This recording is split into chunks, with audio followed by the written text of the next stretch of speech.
you smell what The Rock is cooking? Acknowledge me. You don't know what hard times are, Daddy. We are bad to the bone. Get it? Bad to the bone. Tell me when I'm telling lies. I'll fight anybody who do you want. Just let me fight him. Let me tell you something, Jim Ross. Mega power, yeah. Hulk Hogan, we coming for you.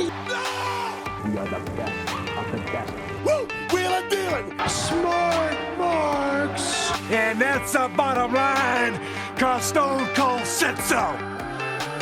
Yo, welcome back to another episode of Talk 'em in the Building, your favorite wrestling podcast that doesn't focus on the weekly recaps and reviews and all that stuff. We leave that to the other guys. We talk about the promo. We talk about what talks you in the building. I'm Adrian. You already know it's no BS coming from me. And as always, I'm joined by my great co-hosts, the homies, the bros, out of lead, out west. How you feeling, man? I'm doing great. I'm really glad to be here and really glad to engage tonight. Talk some pro wrestling promos. Yeah. Hell yeah. Hell yeah. And also, you see he's representing the Atlanta Braves, the best team in baseball. I'm sorry, out of lead. I'm sorry, Dodgers fans and all of that stuff. He's representing the Bravos, the Los Bravos of Atlanta. What's going on, Greg? Man, just enjoying this new baseball season. They've already talked me into the stadium a few times. Their play, if you watch them on Instagram, their promos, and that's what we're going to break down tonight, is what's going to talk us into the building. Hey, you've already talked me into being here, so let's find out what's going to talk us into the building. Yes, sir. Awesome. Well, it's been a while. We took a quick little break just so we could reset, get focused for technically season 2 of Talk 'em in the Building. So if you're a returning guest or a returning listener, we want to thank you. Thank you so much for your support. Our subscribers have grown. People have been interacting with the podcast, and we're very, very thankful. If this is your first time checking us out, sit back, relax, enjoy, because we're going to have fun, man, because that's what we do here, Talk 'em in the Building. So today's episode, we're going to title it The People's Champion. Is inspired by some of your most recent champions. Swerve Strickland, shout out to him, AEW's new world heavyweight champion, the first black heavyweight champion in that company's short history. So shout out to Swerve. And of course, Cody Rhodes. He is WWE's top guy. He finished the story at WrestleMania. The commonality between both of these guys, both of these baby faces per se, is that they were pushed by the people. There were movements, there were people and fans clamoring, online outrage, all that kind of stuff that fueled, that pushed these guys before their companies even decided, hey, let's go ahead and make this person the champion. The companies were late to the party. It was fueled by the people. So hence they are the people's champion. Now, it's in the long history of professional wrestling, there are plenty of examples. Most recently, like we said, Swerve Strickland, Cody Rhodes. But there are other examples. That we talked about in previous episodes. Daniel Bryan, for example, the Yes Movement. Kofi Mania. That was a movement. These are all examples of people that were championed for the people, by the people, before the companies did. So before we get into our first promo, out of lead, I want to ask you, man, I know you have an affinity for the Yes Movement, but I want to ask you, were there any other stories or examples of wrestlers being pushed by the people that really spoke to you? I'm trying to think back, several years ago, and a lot of them happened to be more on the independent scene, and that's kind of where those nascent beginnings of what it was.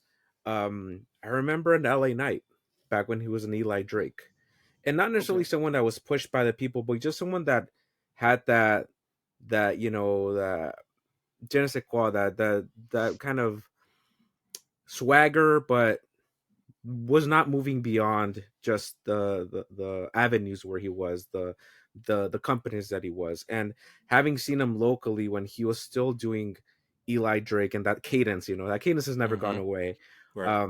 And it's fascinating because here's a guy that always had the tools, always had the gimmick, obviously was on reality TV and did the competition shows, but someone that in the pockets of professional wrestling as we know it today, where the promo and the ability to speak is so important, the man had it, right? Definitely. And to see it kind of play out on a stage as large as WWE at this point, at a point where WWE is so hot, has been really, really fun to watch, because we all knew he had the tools. It just, was he ever going to be given an opportunity truly to show him off on a great stage? And Definitely. obviously age being a factor and whatnot, but the ability level was always there. So from my point of view, I can't say necessarily it was something where, like, everyone was clamming for it, but for those of us that saw it on the horizon, that was certainly one of them.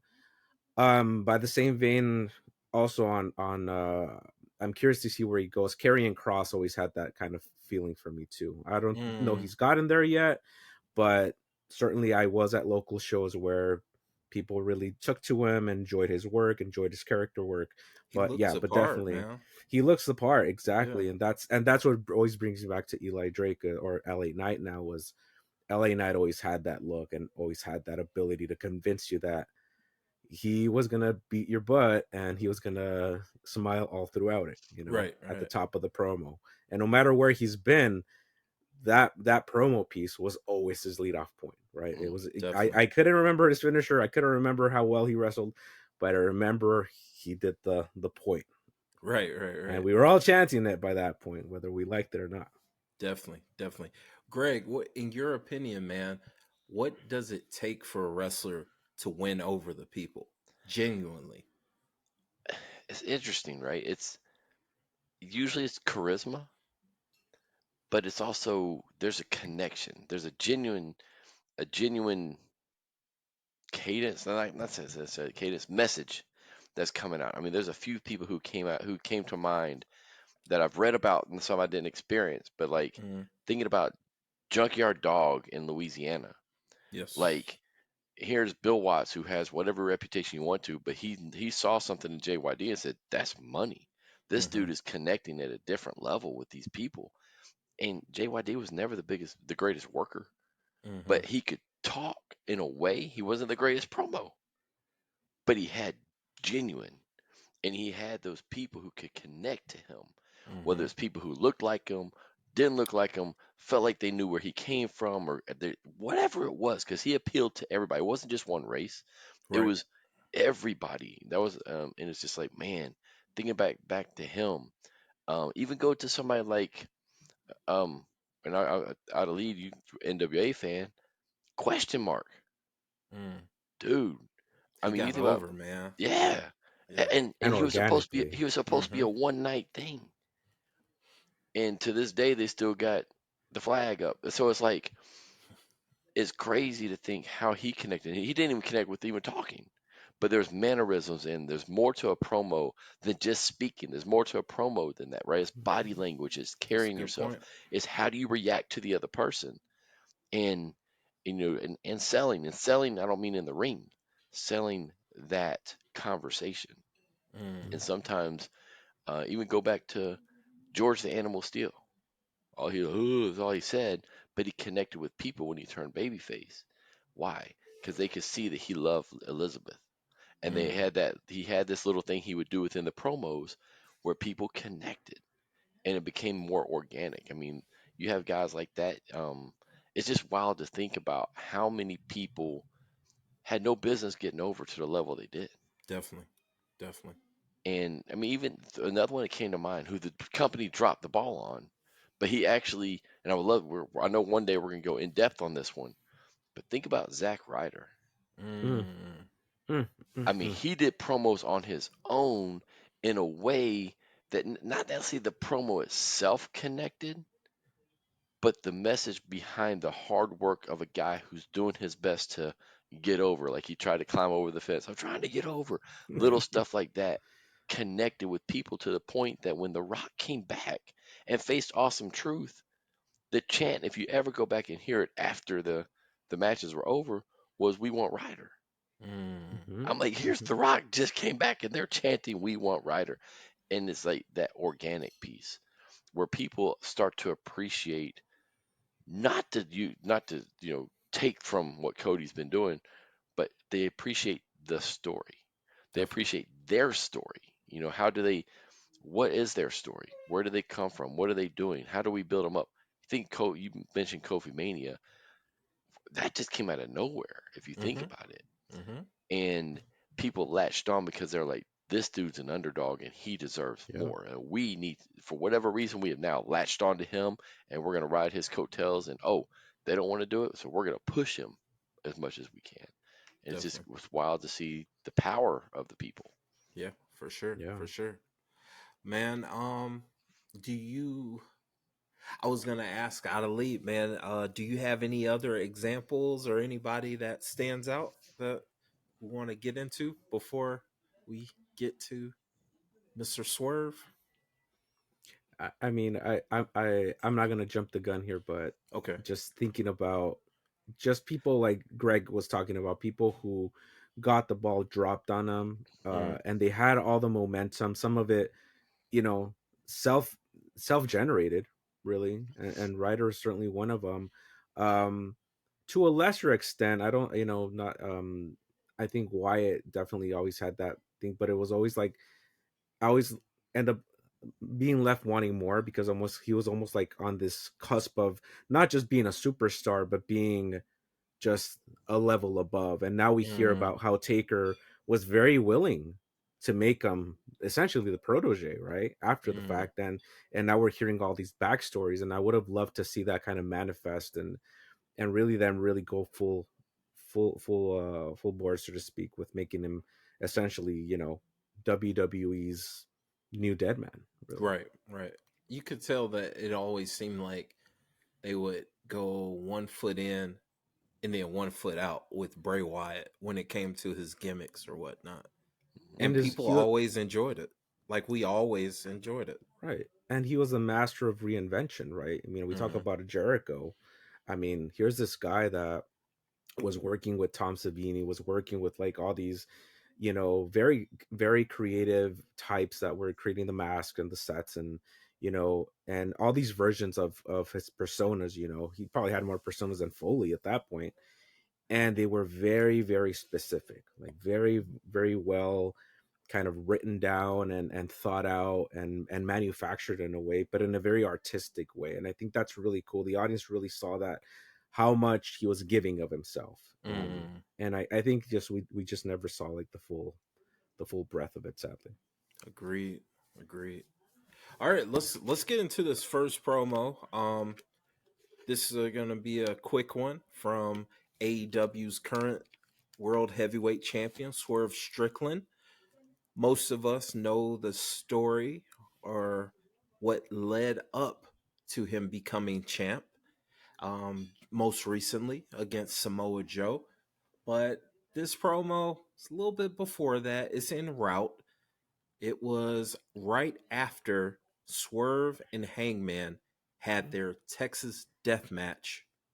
That wasn't in Texas, Ooh. by the way, but it was a crazy match. It was insane, and Swerve cuts a pretty cool promo, and I want to hear you all's opinion on it.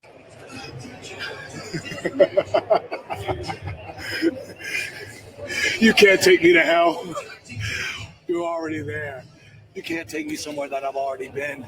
And I have real estate in you, son of a bitch. Texas, LA. I don't care if it's Seattle. I don't care if it's across the globe. I don't care if we go to the UK and we do this again. I own you now, Hangman. After this bullshit, I own AEW. Everybody in that locker room better fucking fear me. That's for goddamn right.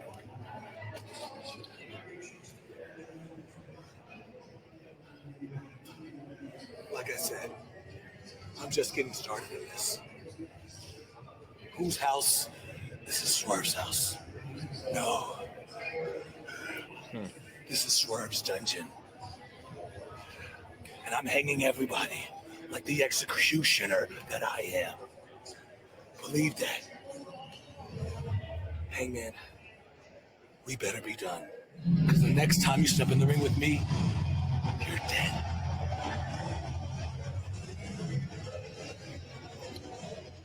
That was intense. I'll be honest, I've never seen that before. Yes. And that's a problem. That's definitely a problem. Mm-hmm. But let's go ahead and talk about it. Adali, what are your initial thoughts? It just strikes me as someone who is just making some real valid points there in terms of who they know their character is going to be. But let's take a step back. So, Lucha Underground, right? Killshot versus Dante Fox.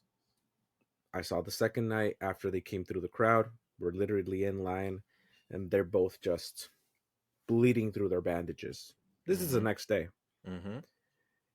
Obviously, the promos were very different, very cinematic, very orchestrated there, and he was under a mask and whatnot. That physicality is manifested here in how he's speaking to me, right? It's a direct line for me. But it just speaks of like all these years that he's come up, right? He has his starts and stops. He was cut from NXT and a lot of frustration, but ultimately he's playing off everything that Hangman has put up to a point. Because I remember that whole like exchange where there was criticisms about how far they went with him invading his home and all these callbacks even within the match to the children's drawing and stapling on him. Just to see this, it's just like he's scary. He's scary. He's really putting his money where his mouth is, or his blood where his blood where coming out of his mouth. In this case, into Hangman's.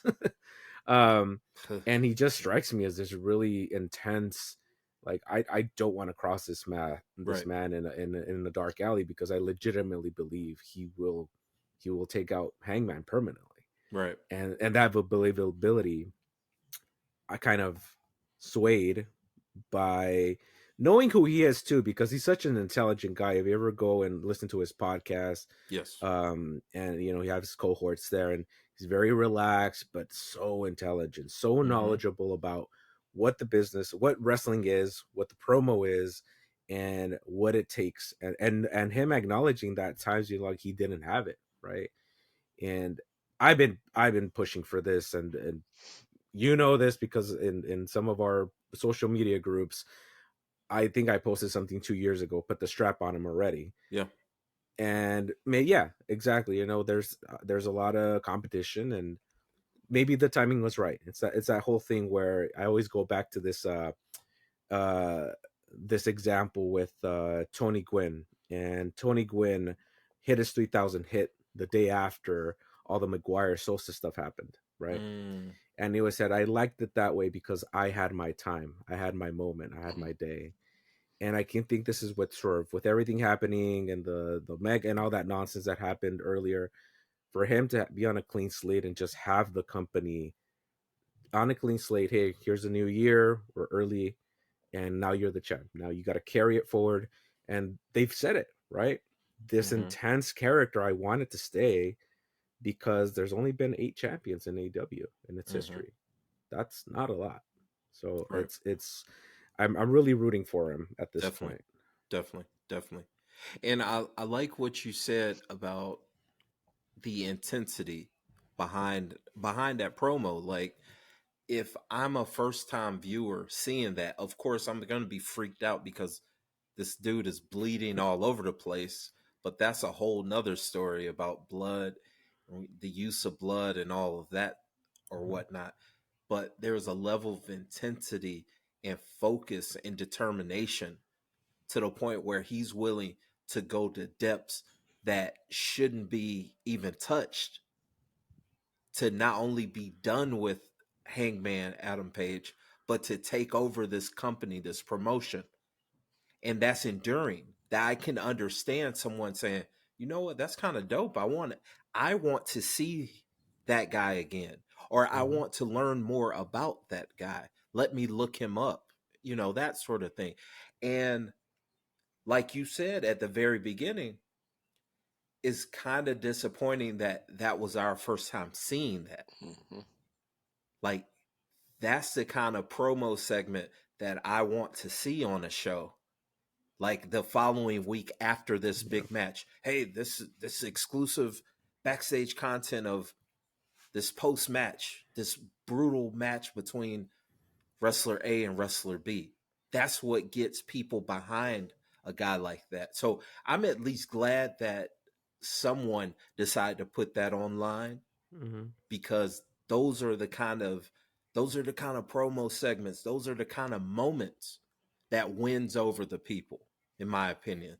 Greg, what were your thoughts on Swerve overall as a character in that portrayal? So I think that the cool thing about that is obviously it was post match, right? Mm-hmm. Off of a crazy match. Yeah. Not a Mm. 100% my cup of tea match, but it Right. was what it was, right? But what I liked about that promo is it wasn't over the top. Now it was Yeah. intense, but it wasn't like, oh, I just whooped your ass or da. It Right. wasn't. It wasn't even really about Hangman. Mm-hmm. It's about next. Right. And that's storytelling. Storytelling is next. It's not was. It's is and gonna be. And so he basically said, "I'm taking over this company. It's gonna be me." And oh, by the way, Hangman, if you get back in my we just went through it, I'm and gonna if you get put in you my down. way, you're going down, and it's gonna Yeah. be worse because you're a speed bump. Right. And to me, that's what I got out of that.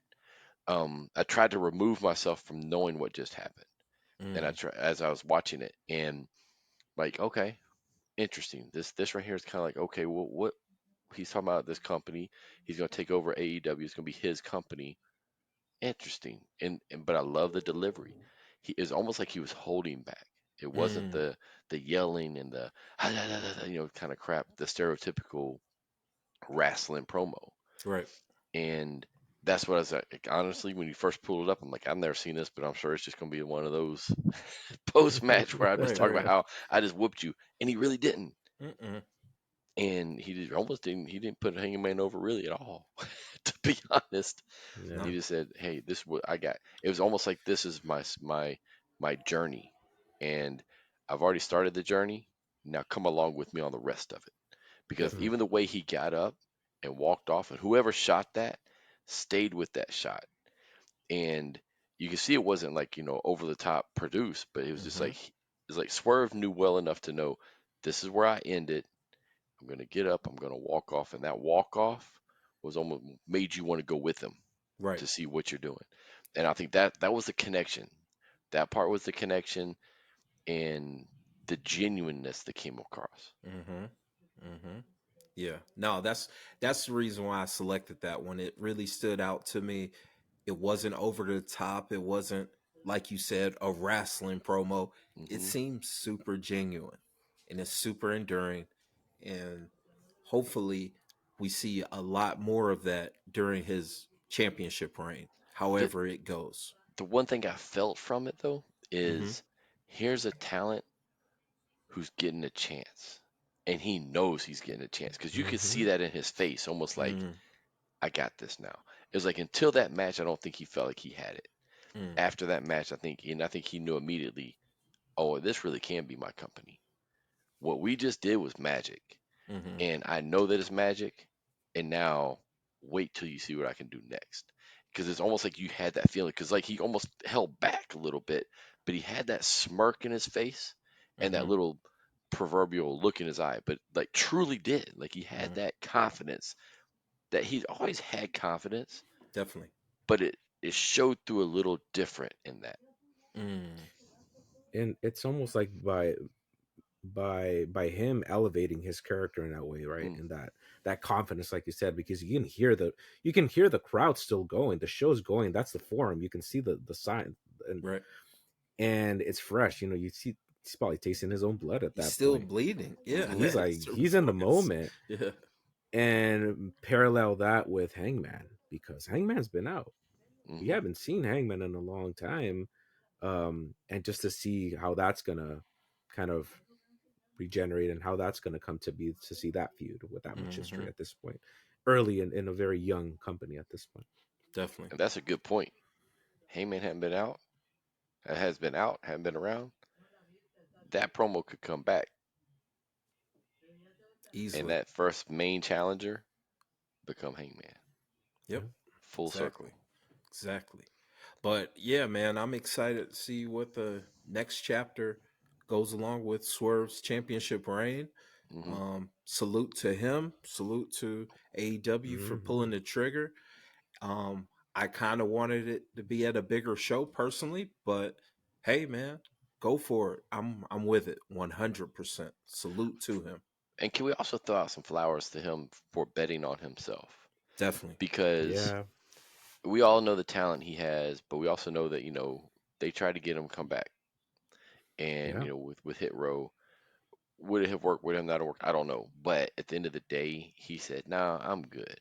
Hmm. And at that moment when he Yep. said, "No, I'm good," I would have told him to go back based on where he was. He was being Hmm. thrown away in a tag team, and he wasn't getting what he's getting now. But he bet on himself, and I think that's the other part. There's a chip on his shoulder, like even in that promo. There's a chip on that shoulder, and I could feel it going back to that whole smirk he had. Like, yeah, this is why I bet on myself. Definitely. Yeah, Definitely. so big ups to him for that. Yeah, Big man. time. Definitely. Big time. All right, so next promo, the next champion, the next people's champion we're going to talk about, the American Nightmare, Cody Rhodes. Mm. We're not going to go long into talking about the story and the history of the Rhodes family. Cody's done that well enough for 2 years. Well enough. And he's done a hell of a job. Now he's the champion. Now he's holding that WWE championship like the old school NWA championship, which warms my Mm. southern heart Yes. seeing that kind of stuff. But I have a promo for you guys leading into this WrestleMania matchup that we all were looking forward to. In less than 3 weeks' time, I will stand opposed for the second year in a row in the main event with the lights on brightest. I will challenge for the undisputed WWE Championship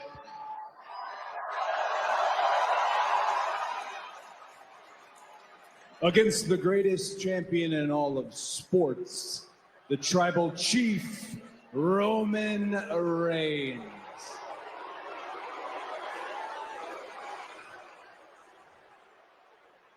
And this Friday on SmackDown, Roman and I are going to have a little conversation, if you will. But there are complications, factors, elements, combustible elements, namely The Rock.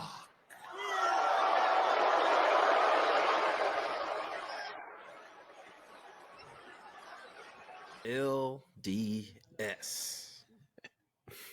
Now, Greg, when this promo came out, I do remember a lot of the immediate response was, "Oh, they just sent Cody out to curse and rile up some stuff, and it seemed disingenuous and all of that."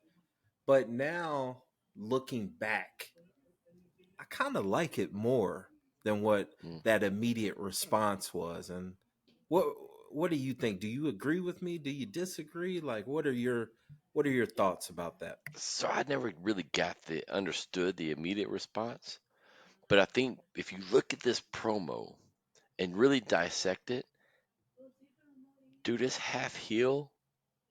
I would say actually 85% heel, Mhm. 15% baby. And Mm, the way Cody, this is my thing about Cody. Cody delivers this in a way where he's kind of cocky, kind of, hey, you're a whiny bitch, boom, boom, boom, boom. The little funny pieces, the little serious parts. But then how does he connect with you? Am I gonna finish the story? I don't know. And that's where he sucks in the people, is because, dude, I don't know either. And that's where you put that slight piece of doubt in there. But that's how you connect with people, because that's how people think. people think on a regular basis, I can do this. I think. I don't know. Talk about people who go to a job interview. How did it go? It went really well. I think. Mm. And it's like, hey, how did your test go at school today? Oh, I think I did. I went really well. I think. And you think of, you go to college. Hey, how's how the applications going for getting into college? I don't know.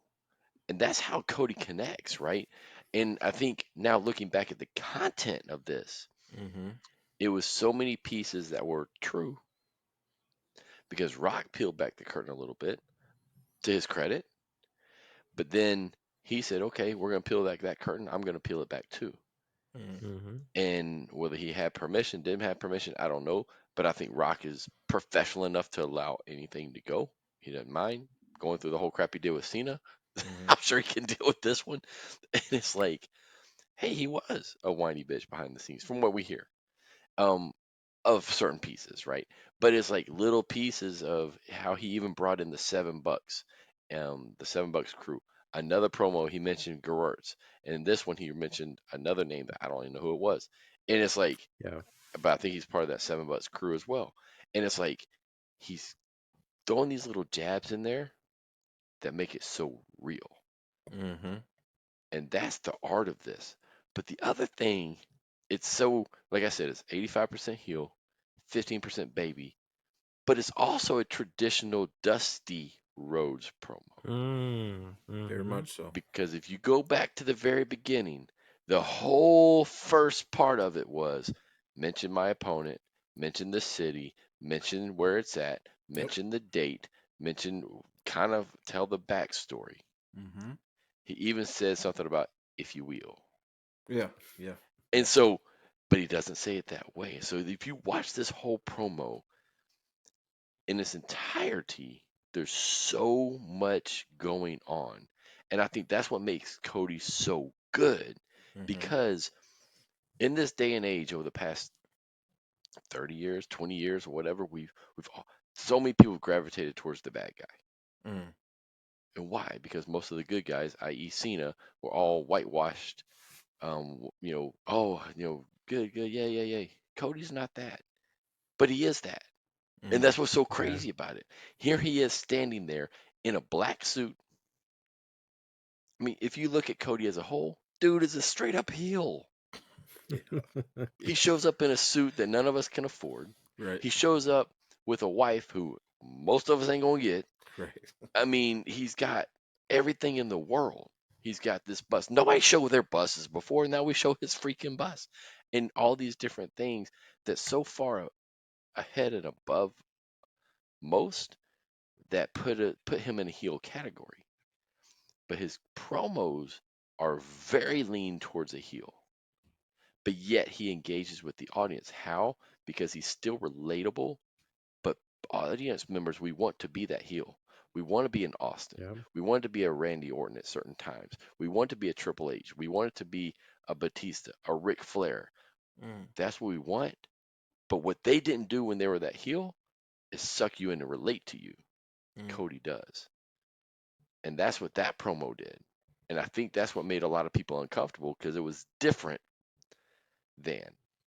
It wasn't the traditional response. It wasn't Mm-hmm. the just come out and make fun of the Rock or whatever. Mm-hmm. It was different, and people didn't know how to react at first. Mm-hmm.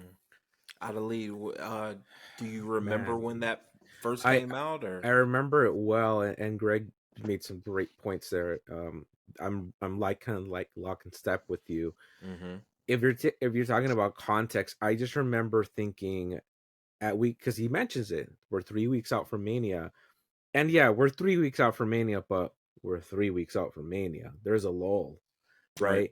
And he has to carry that promo carries us to the next week, essentially, right? Because Rock isn't there, right? It's purely rest on him.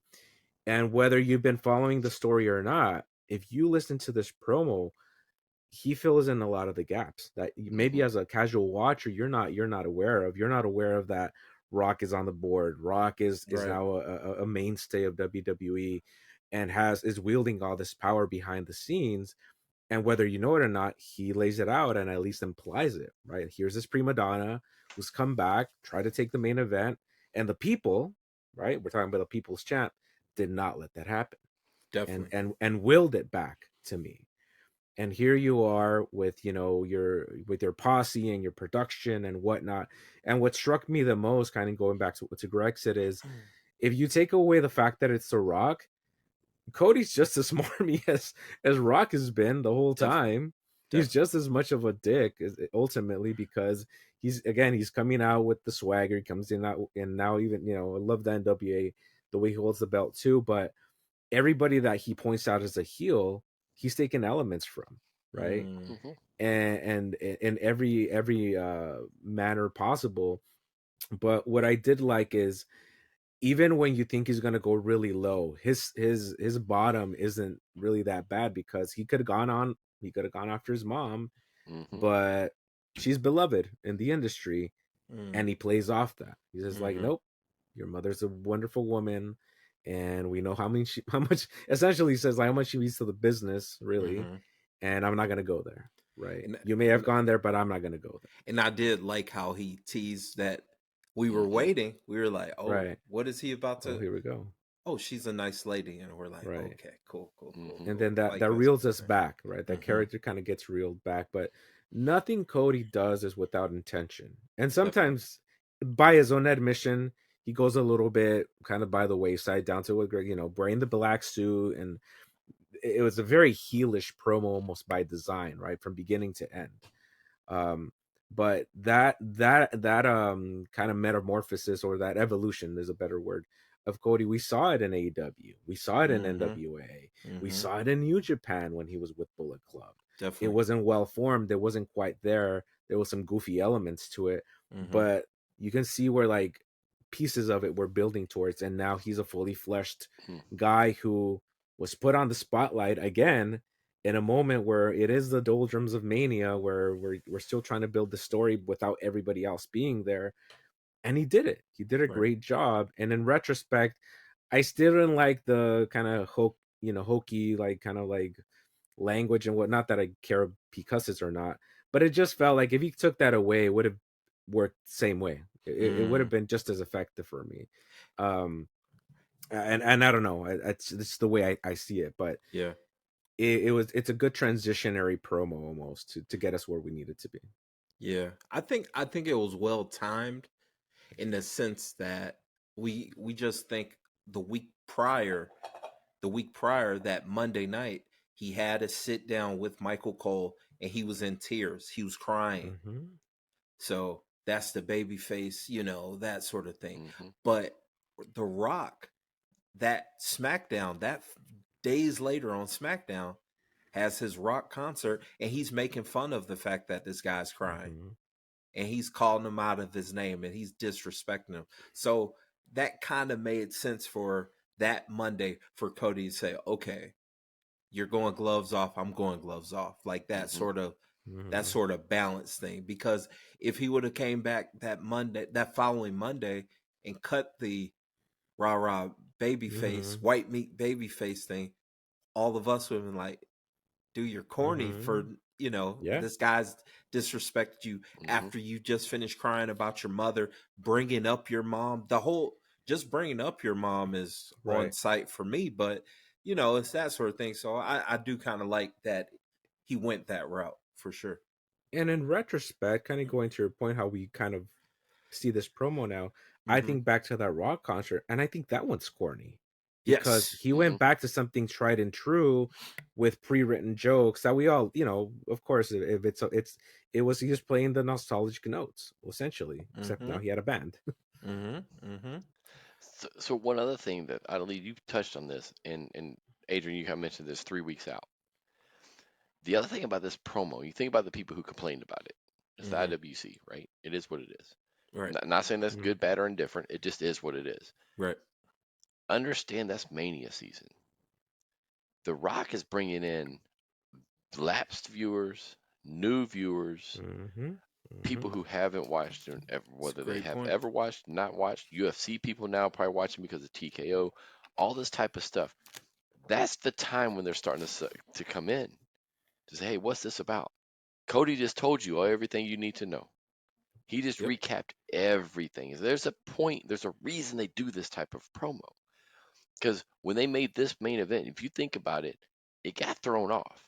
If it had been Roman and Rock, you would have had it promoted every single week Mhm. because neither one is a full time. But now that you got Cody, Rock, Seth, Roman doing 2 nights of matches, you've got to have a connective tissue through every show. You risk the overexposure, which we saw that start to happen with Cody, but Definitely. it's like, I got to do this, but it's not necessarily for my fans well, it is for the fans in the building, but the IWC starts to revolt. Why? Because it is overexposure to us Mm-hmm. because we're watching everything. Everybody That's else true. that's the mainstream Yeah. is not watching every Monday and every Thursday. That's true. It's kind of It's a like that great lead up point. to a Super Bowl. You're now, if you listen to how they commentate a Super Bowl, how they do all the pregame shows, they don't talk to the hardcore fan that's been watching all year. They Yeah. talk to that casual person. Right. Your language is different. All the storytelling, everything is different because those Presentation and people all. don't know it, right? Yeah. That's what this promo did. It was that connective tissue between Rock's not here, Roman's not here. They're the mainstream stars. How do I get you to watch the next show? And this is that connective piece. And that's why I think he told that story. You had the backstory, you had the more recent piece of that backstory. And now it makes people intrigued. Kind of what we just talked about, Swerve. How do I want to watch that next show? Mm-hmm. Cody just told you why you want to watch Thursday or Friday. So he just said, here's why you need to be the next. Keep, stay on track with this. We got 3 weeks. I mean, all those little pieces. That's And a he's the great right point. person to do it. I truly believe that. I don't think Seth can do that as No. well. No. I don't No. think Rock can do that as well. Rock is close to it. No. Roman can't do that as well. There's very few people who can do that connective tissue. We saw it when Bray had to go with what was Taker, right? When he had to set up the whole program By was himself. relying on him. We can debate whether that he was ready at the time or not, but this was a perfect way of somebody who can bridge that gap. It's And well you said. called it. He's relatable. None of the people you just mentioned you can relate to. You can run up on the street and be like, I can see myself hanging out, having a beer Mm-hmm. with you. Mm-hmm. Oh, I can 100%. with him. Oh, yeah, you're right. Yeah. I mean, things you see him doing on Instagram and all these other places, if dude's walking down the street, I'd have no issue approaching him. Mm-hmm. Yep. None. I Yeah. just wouldn't. Because he just seems like that person. Mm-hmm. Like, Yeah. he just really comes across that way. Nice. All right. So the final champion, the final example of a people's champion, someone who long deserved a true championship win at the biggest stage of the promotion. The people were behind him. I know for damn sure 2 of the 3 of us were, for sure. We're going to Japan, y'all, and we're gonna highlight Brother Naito. Apologies in advance to any of you guys that are listening, but you'll at least be able to listen to some good dope music while we're watching this. Also, for those of you watching the podcast, apologies in advance if you don't speak or read Japanese or Spanish script. But luckily for us, we do have a co-host who can translate. And I think I have a good translation because I've watched this a million times. So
Bravo.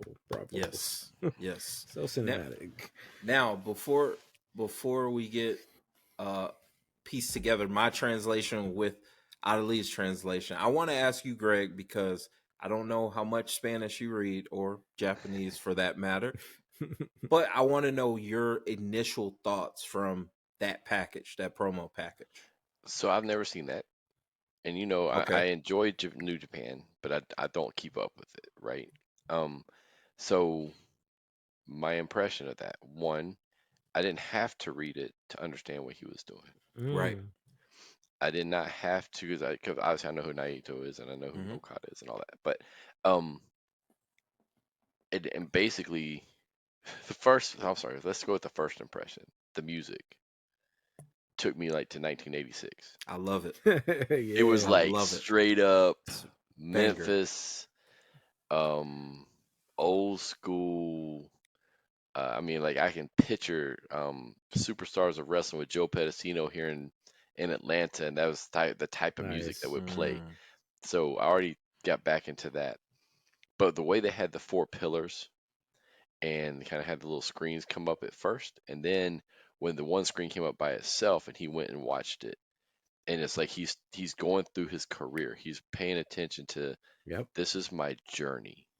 And the video clips that they're showing make sense, right? You can see he's young, and you can see early on in those incarnations of him as he went to Pillar One, he had that reaction.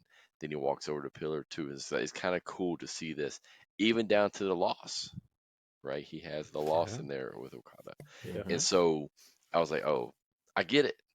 This is my journey. I mean, in essence, it's Cody's story. I mean, if we go back to the last one, because as I'm watching this, it's he lost. He's trying to, avenge his loss. He's trying to get to a certain goal. Mm-hmm. And here's how I'm doing it. Now, let me go back and look at myself. What have I done? And let me renew and be proud of me. That's kind of what I got out of it. It's Mm. like, you know what? I belong here. Yep. And that Yeah. and see that's perfect. And that's the reason why I selected this one because number one, it's no English being spoken. It's Hmm. Yeah. going in a completely different language, but because of how the package was pieced together Hmm. and your understanding of storytelling, you understood it. Hmm. And somewhat it pulled you in, I'm Yeah, assuming, Yeah. right? for sure. And that's the thing. When people say, "Hey, New Japan doesn't tell stories. They only tell Mm. stories in the ring." Mm-mm. That's so wrong and that's so No. incorrect. That's such a misnomer because of examples like that. That's something that I can show a casual fan and Yeah. they're locked in. They're Hmm. locked in. And that's the reason why that promo package always stood out to me because I was just like, man, this is perfect. This is perfect. This is storytelling. This is professional wrestling. Yeah. The journey from him being a young boy Hmm. and even showing clips of him and Okada Okada. Yeah. Hmm. as young boys facing each other, Yeah. him Hmm. losing, then moving on where he's getting his push and he's being the star. But once again, facing Okada, he loses.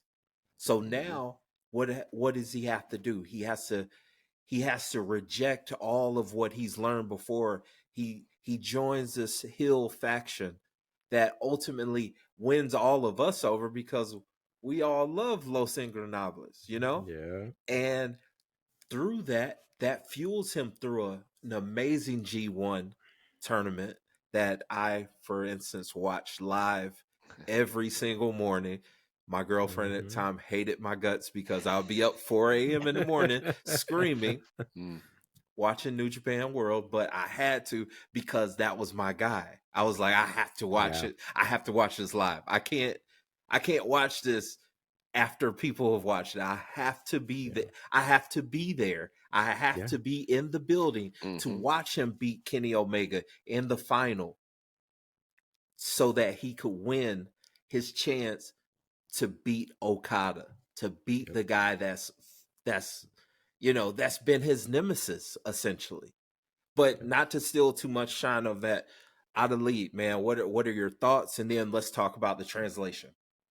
Uh, Naito really was kind of what kept me going with New Japan. Def- I watched Nakamura when he was there, the AJ Styles era, all those great kind of. It was my first kind of dipping my toe back. I was aware of it. Always had an eye on it, but certainly not something that I followed. Kind of like to Greg's point, where I was like invested in storylines and whatnot. And through the Balor years and the kind of the nascent years of the Bullet Club, Young Bucks there were local guys in Southern California, so I kind of had an eye on it too. Naito brought this other flavor because, speaking as a Mexican American, it was very easy to like him because he was embracing the language, right? He was embracing Spanish, and having picked up a lot of that with Los Ingobernables in Mexico, this almost leaves Los Ingobernables as an afterthought until the very end. Kind of Greg pointed it out, where like they pan in on the cap because it becomes so iconic. But what struck me the most was how much time is spent on early Naito's basically getting to the top of the mountain and not getting over not getting over the hump, right? Over and over. And it even says, not to dive in too much into the translation, but it says, I thought I'd reached the top, but I had to almost like restart. I had to keep fighting for it. The word lucha in Spanish isn't just wrestling; it means literally to overcome, to keep fighting, right? And he uses that to the true effect, to the true sense of that word. But I love how it really gives us a retrospective, because that's not a real side of Naito that we got in this kind of iteration of him. Even to the day, he's a very not flamboyant, disrespectful. I'm not here to like it, whether you like me or not. Even the way that he comes in through the ropes is disrespectful, and you think he's gonna do one thing, again he does something else. And he's like, well, you like me or you don't, and I'm gonna drag the title around, and you didn't do it this go around. But it was a very introspective view of his career and who he was, and it was cool because what that end piece there, where I love how the light is shining on him, kind of raising his arm, and it's almost like he's almost seen his own future, right? And he's gonna go in with that swagger, saying, all right, this is literally, it ends with, this is my moment, this I am now the protagonist, right? It's not Okada, it's not somebody else, it's not a foreigner, because he always hated how foreigners would take the spotlight in New Japan. It's like, no, this is me. I'm homegrown. I never went anywhere. This is my time. This is my destiny. This is my destiny. He says life is not a coincidence. It is destiny. There we go. Okay, so just a couple of the things that I did pull. So pardon any of my me not translating properly, but let's put it together. Okay, my life is not a coincidence. Everything is fate. I thought I could make my dream come true safely, but reality is not easy. Finally, I achieved glory, but the progress wasn't how I expected. I needed to keep fighting. I finally found my place and my partners. Now it's my time. Now I can say with certainty, the main guy, the protagonist in the ring is me. And that's what I was that pretty close to? No, that's pretty close. And it's interesting because he uses the word parejas, which in pro wrestling and in Spanish, lucha de parejas literally means tag team wrestling. Gotcha. So parejas is literally referring to my tag team partners, like the rest of the crew, right? And LIJ. So it is a little awkward because you can tell they're translating Japanese to Spanish, and then you're taking the Spanish to English. Right. So but the bulk of it is there. I mean, the arc is there, and then again, that's a paragraph, but then you're intersplicing it with the clips and the cinematic and the music, like Greg was saying, and it just told the story. And I don't think Naito ever got back to that apex for me. Right. That was I mean, I was, man, if this guy, I was like, if he signs with WWE tomorrow, I'm like, they're gonna put the rocket on him. I mean, they wouldn't, but I was that much of a believer in enough that, Adrian, a month later, where are we? In Chicago, just to meet him. Yep, exactly. Yep. And that was an amazing trip. It snowed. I was afraid for my life that I was going to be stuck there because I had to go close You my left us in the restaurant. Airbnb, yeah. Yeah. I was You're like, like, I dude, I got gotta just a go, man. flight. Yeah, screw this. But no, it was a fun trip and it was an amazing time meeting him.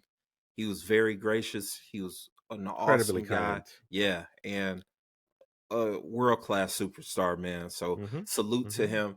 He was the Absolutely. last people's champion that I wanted to highlight in the world of pro wrestling. But to end off the episode, we always have to highlight a promo outside of pro wrestling. And I'm excited for this one because I'm going to tell you guys this man is not only the people's champion, but he's one of my champions. He's one of my favorites. He's one of my personal heroes. Just his story, his legacy, his is everlasting. And his name is Fela Kuti. If you've never heard his music, um, it's amazing. He is known as the father of Afrobeat, and he's one of the greatest. He's one of the first Pan Africanists that I've ever met in my life or ever heard about.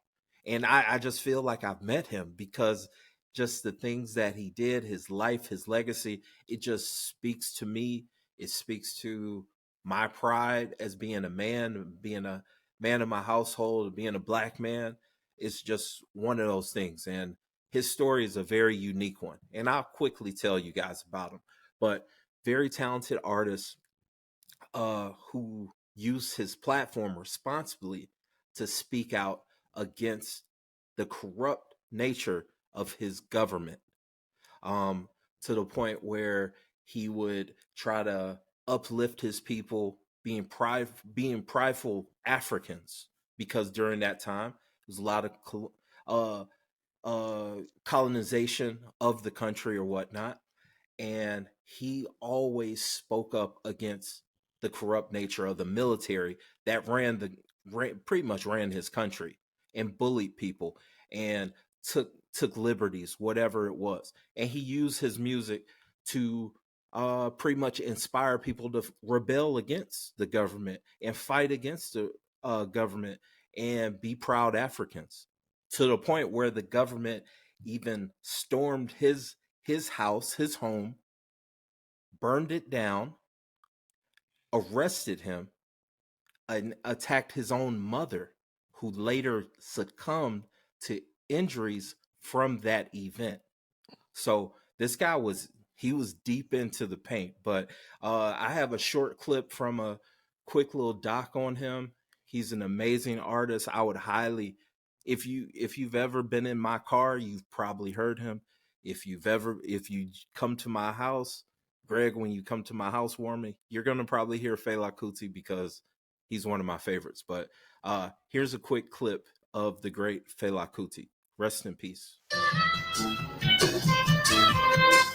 I was in prison simply because of what I talk about Africa. You see, the African leaders we have all over Africa today are very preoccupied with their own personal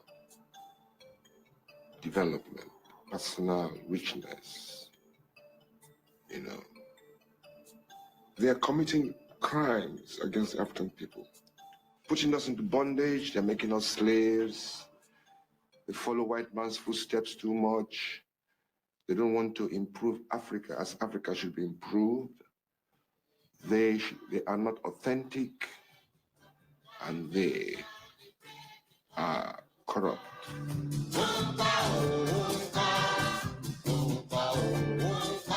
That's Fela Kuti. Rest in peace. His legacy lives on. His sons are artists and also activists. Sean Kuti, very talented guy, very intelligent guy. I've had the I've been fortunate enough to be able to interact with him. He's awesome, and he has kids everywhere because Fela had a million wives, by the way. But that's not something I look up to, Lois. So if you're listening, but out of lead, man, have you ever heard of Fela Kuti, or what are you? No, that's I just Googled him right now so I can Okay, check him cool. out later. But uh it's those things where, we're talking about the promo, right? Obviously this is beyond a TV show and whatnot. Definitely. This is real life, and it's a lot. The stakes are true, right? And it makes me think about how, if you think of the promo in of itself, or the way someone speaks about something, the best promos can be evergreen, right? You don't need context. You don't need to have every single detail of the situation. And what he said in that piece, in those few seconds, I can apply to generations. I Definitely. can apply to something that happened 100 years ago, to something that's probably going to happen in 500 years. Right. Right. And I think that's incredibly powerful, because he was speaking from a perspective, but also speaking truth to power. And having the context, that's scary, because they are just words to the layman, but when you're in it, that could be your life. Definitely. Definitely. Greg, man, what were your thoughts from that short clip? So one thing, just looking at it as a promo, the way he delivered it was sucking me in. The content was sucking me in. Kind of like what Adlid said, it can be applied, right? So that if you've noticed, I was kind of leaned forward. I didn't even pay attention. I was like, what happened? I thought the internet froze because it ended. I was prepared for more. So like I'm sitting there, I was like, oh. And that's the Yeah. art of, I say the art of a promo, is you, even though he wasn't done, right? That wasn't the full interview, For sure. but I wanted more. And that's the art of speaking. It's not even just, we call it a promo here, but the art of speaking is if you can bring somebody in. I call it edutainment, Right. education and entertainment, right? You have to be entertained as you get educated. And the way he was speaking, but not just how he was speaking the words, but his demeanor. His demeanor was like, yo, I'm dropping knowledge, but I kind of don't care if you get it or not, because it's still fact. And that it wasn't like I'm preaching at you. Right. It's more like, hey, you can believe me or not. I don't care. It's still true. Right. And he was so cool. It was Very like cool. he was so smooth about how he was delivering it. It was just, it was sucking me in. So I think that's what I got out of it from, the way we break it down. Content wise, like Adelaide said, I mean, it's just straight knowledge, right? It's just straight bars. But at the end of the day, it can be applied to a whole lot, not just his situation that he's speaking about. Definitely. Definitely. No, he's, like I said, he's one of my favorite artists. He's one of my favorite activists, one of my favorite Pan-Africanists. Like, he's literally, he's goated, man. That's simply put. I mean, you can see it on my face. You can see that I'm excited even talking about him, introducing him to you all, introducing him to these listeners. Like, he was an amazing person. Like, you should look him up, listen to his music. He has a song. In fact, before we end this, I'll go ahead and say, look it up. It's called Zombie. And basically what it's about is the army or the military, they're mindless zombies. And that's just the way that they're marching toward the people, how they're operating, how they're moving around. They're just mindless, soulless. Like, they're not making decisions. They're putting aside or ignoring any kind of emotion or humanity just to carry across some thought process that they don't even really want to do. Like, that is powerful stuff, man. It's powerful stuff. So rest in power to Fela Kuti. I've always wanted to have him somehow involved on this podcast, and I finally got it done. So yes. Yes. Thanks for bringing it, man. Yeah, man. Yeah, Hell sure. yeah. Yeah. But great episode, fellas. Listeners, thank you again. Please like, comment, subscribe. Let us know down below who's your people's champion in wrestling. Let us know who's your people's champion down below. We'd greatly appreciate it. If you haven't already, like, comment, subscribe, share it on all your socials, and let us know if any episode ideas that you want us to talk about or discuss, because this is technically season 2. We have some good ideas coming around the bend, and we're locked and loaded for some good talks on pro wrestling and the promo, because we got to talk about the talkers. We got to hype the hype man. Of course, we got to pontificate on the promo. Welcome again. Y'all have a wonderful week. Thank you again for joining us on Talk 'em in the Building. Peace, y'all.